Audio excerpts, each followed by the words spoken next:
Recently, Fox News gave a report about what a jihadi said who went to the marketplace in Mosul almost on a daily basis to cut off heads of Yazidis, apostates, and other such undesirables.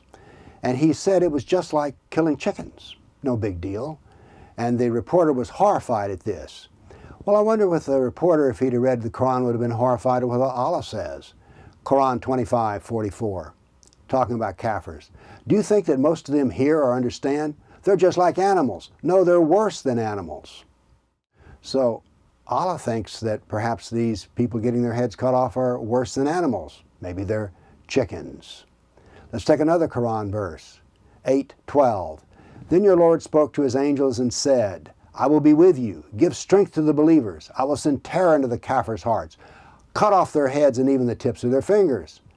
So when the jihadi's in the marketplace cutting off heads, he's doing what Allah wants. No wonder he doesn't feel bad about it, and no wonder he feels good about it. Now, let's go to the Quran and see what it has to say about Kafirs.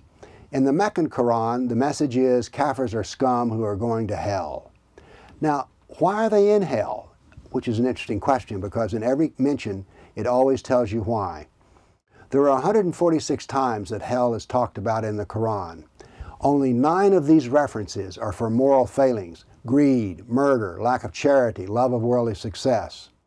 The other 137 accounts of why people are in hell are they didn't believe that Muhammad was the prophet of Allah.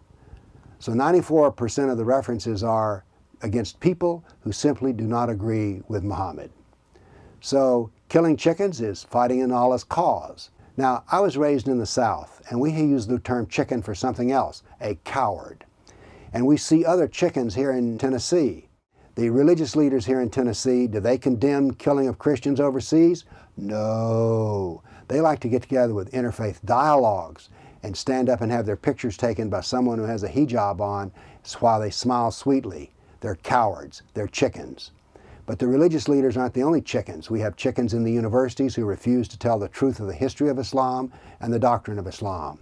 We have chickens in the media who refuse to report the truth about what's going on with Islam overseas. So we need to oppose the chicken killers, and we need to oppose the doctrine of killing chickens. And we must also condemn the chickens who are apologists who say that they love Islam and that there is no evil in it.